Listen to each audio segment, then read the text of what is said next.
Thank you all for sticking around this afternoon. We had some great conversations, and we're hoping to have another great one.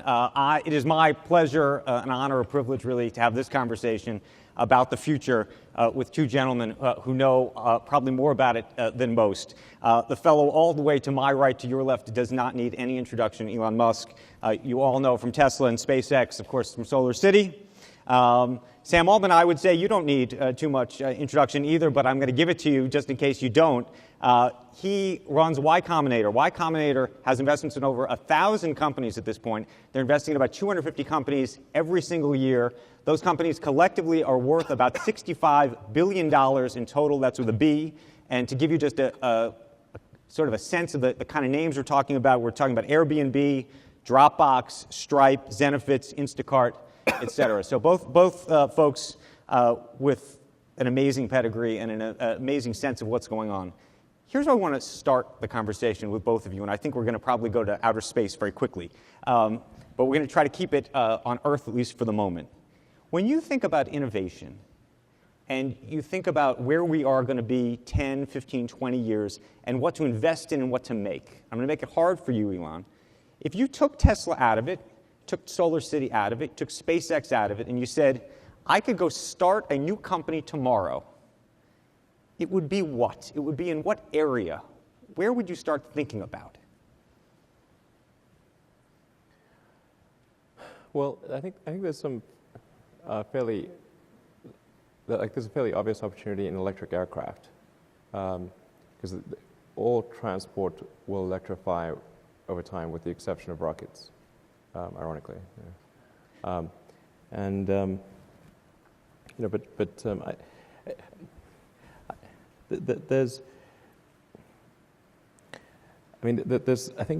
There's two areas which, they're fraught with issues, but it's one of those things where if you don't do something, maybe not doing something is worse, like on the AI front or on genetics, So those are the two things I think, besides sustainable transport, the internet, and making life multiplanetary, rewriting genetics and AI, the latter two are the ones that can most change destiny of humanity. But they're really dodgy. So maybe I'd try to do something in one of those two areas, but they're fraught with difficulty. Elizabeth Holmes was here earlier, spoke during the lunch hour. Do you think about genetics and longevity and trying to sort of avoid, your friend Larry Page is investing in a business hoping to end death? I don't, I'm not actually a huge proponent of longevity. I do think that having a good life for longer is better. Like you'd want to address the things that happen to you when you're older, like dementia and so forth. Those are pretty important. Sam, where would you put your money? You're the investor here. Well, we try to invest in a very broad range of technologies. So we funded an electric airplane, or funding an electric airplane company. We've done AI companies. We've done. How realistic is the electric airplane, by the way? I think it should work. I think it makes sense. Yeah, absolutely. The math should work. I think I no huge surprise, but I'll agree with Elon on those two areas. I think if you could pick two things that I'm not already working really hard on, having AI go in the positive direction, which I really think it can, and I think thinking about sort of genetic technology. Genetic technology. I made it unfair for you because I said we had to take Solar City out and we had to take the cars out, so we didn't get to really talk about energy. But I imagine, how big a thing do you think energy all in? And when you think about both your investments and what you're doing, is something that is one of the things that you need to tackle? Well, I think sustainable energy is the most important problem that we face this century. That's like a known difficult thing that we have to solve.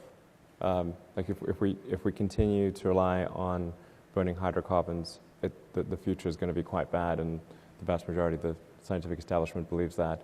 And the evidence, I think, is, well, I mean, for anyone with a scientific background is unequivocal. So we've got to solve sustainable energy. I'm a big fan of solar because we've got this big fusion ball in the sky called the sun, and it shows up every day. So if we can use solar energy plus batteries, we can actually have a complete solution for sustainable energy generation, and then we need to use it in a sustainable way, which is where you need the electric transport.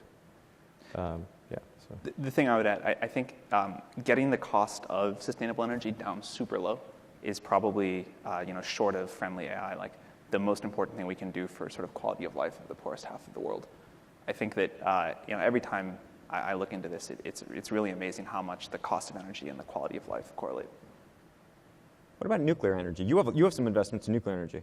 Yeah, I mean, what I've always said is I think the end state of the world is a combination of nuclear and solar, probably 80-20 one way or the other, sort of terrestrial-based nuclear. I think fusion is likely to work at some point in the next couple of decades, and that's a really big deal. I think that it's good to have a backup option. It's good to have two sources. I want to talk about something else that's compelling, which is Tesla. It's really nice. nice. Talk about yeah, the thank X. You. It's an SUV. It's an SUV, but here's what I was going to say: $132,000. How many people are really going to buy this thing? So the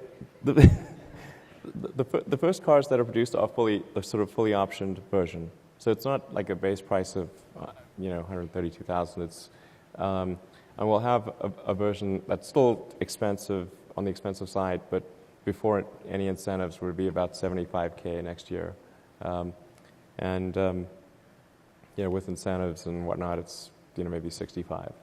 So it's still expensive, but it's not as crazy as 132. Right.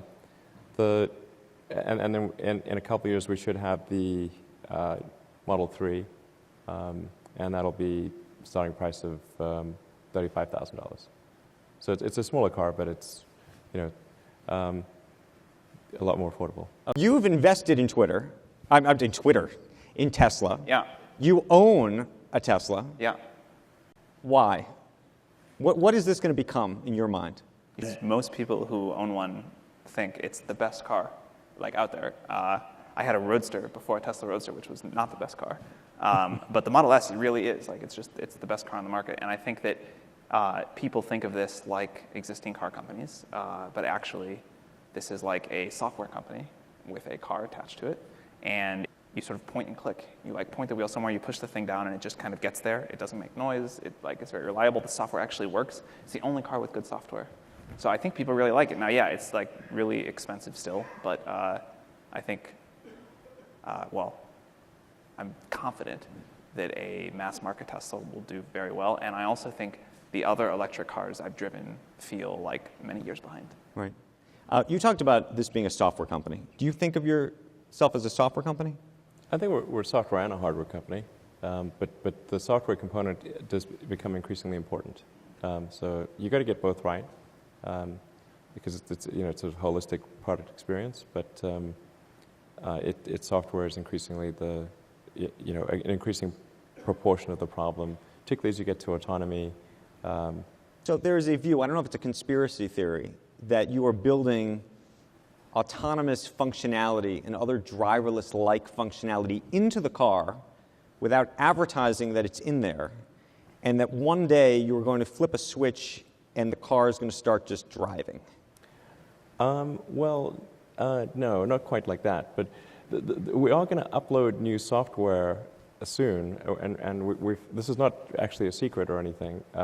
We have version 7 of our software, which turns on highway autopilot, so the car will be able to steer by itself on highways or any kind of